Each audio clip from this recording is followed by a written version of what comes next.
Hey guys, this is what you're looking at. Today's other video is going to be on rewiring your gun to the rear, and I'm going to be using the stock contact just since it looks simple, basic, still really effective though. I've cleaned off the contact piece that actually engages when you pull the trigger. So now what I'm going to do, I'm cutting off the contacts, or I'm cutting off the connector off from the front. I'm just going to keep them soldered on if possible. If not, I can resolder it. But I want to keep using as much of this wire as I can possible. So I'm just going to pull that in through the receiver gearbox. Feels so good not to have wires in the front of the gun, even though I'm still not done yet. But okay, so just kind of flipping this around. Yeah, I'm definitely going to have to resolder it. But just moving the gearbox aside here.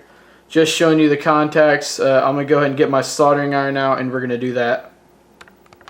Okay guys, so here we go. I'm just using a pair of pliers to hold down my contacts. And also, a lot of people, when they rewire their gun, they just put a whole new wire kit in there. If you're just doing something simple as going from the front to the rear, unless you really want, unless you really think your wire kit and your contacts are that bad, just take off, for the version 2, just take off the top one. Because the bottom one right here goes to your motor. That doesn't change at all because your motor doesn't move when you rewire the gun to a different position. So we're just going to heat up the contact right there and pull it right off. Simple as that. Now all you got to do is reposition all your wires. Of course you're not going to do that. But generally what we're about to do, we've got that flipped over now, and now we're just going to resolder this wire back up to the contact, but facing to the back. Okay guys, just briefly showing you what I got here. I just put the trigger, the whole trigger mech back in, or trigger switch assembly back in. Just put the one screw in. Just showing you how the wires are going to look. As you see, it's going to the back. I'm probably going to cut off all this excess stuff, but you get the general idea. I'm really just trying to, I've never done this before. It's my first time, and I like to walk y'all through that as I do it too. So now we're just going to readjust the little contact plate right here on the trigger switch to make sure it ain't bent back too much, and then we're actually going to solder on the connector, or solder on the wire. Okay guys, I have already tended the wire, or not, I've put solder on the wire, put solder on the contact, tended my iron, so here we go. All or nothing.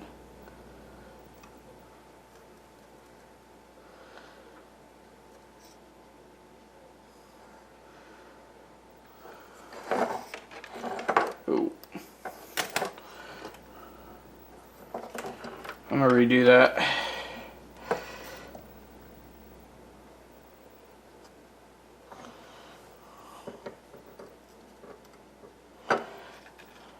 So one thing I hate about the wiring kit in this King Arms, one, it's pretty thin, and two, the insulation on the outside has no grip.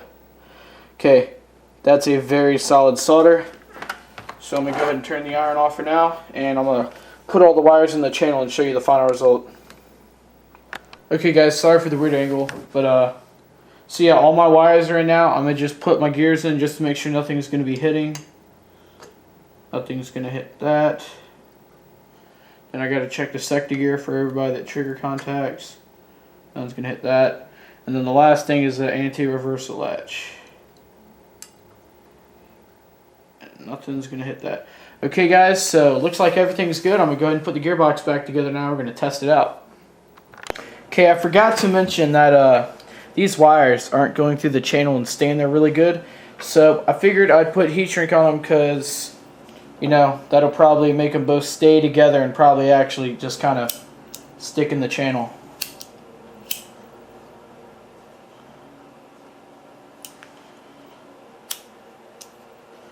Hate using heat shrinker. I hate trying to use a lighter at that angle. Always burning myself. Okay. Now I got that all good and done with. Just make sure everything still fits in the channel right. Okay, good. Definitely good. Now the wires are actually staying in the channel. That's a really good thing. Okay. Just push everything down really good. I don't want to mess up my first rewiring job on this version 2 gearbox. Okay guys, so all the wires are in. I'm just going to do a little bit more adjusting off camera, and then I'll put the gearbox and everything, tighten it up, and we'll see what we can do.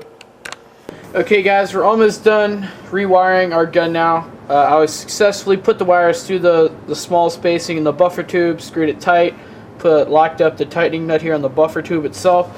So this piece is all put back together, put the gearbox in. What I've got set up right now though, I have a 8-4 stick battery just for testing purposes. I put the red exposed wire and the black exposed wire inside of the DIN connector. That way it's fast and convenient to test. And I've got the motor hooked up, not in the gearbox though.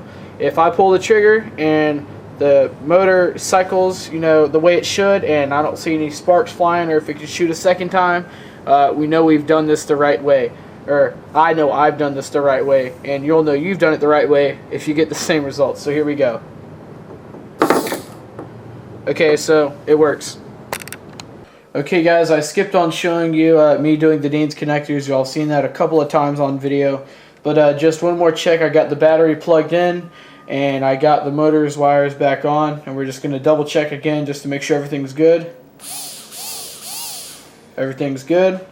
So we can go ahead and unplug that, and we're ready to put the gun back together.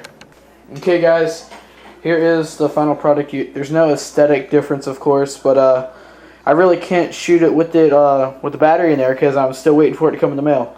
It got me, or I'm going to get me a battery of hobby parts for like $5, just to you know, use this as like a semi gun. It's only a 900 milliamp battery, but 900 milliamps, you'd be surprised how far that can get you. So I'll be getting that for the stock, or for the buffer tube, and this will be one hell of a gun. And who knows, maybe I might put a rail system on it in the future. Okay guys, that was it. Hope you enjoyed my video on how to rewire your AEG M4 to the rear. Also, if you haven't checked out my disassembly video for M4s, go check that out too. Okay guys, I'm out.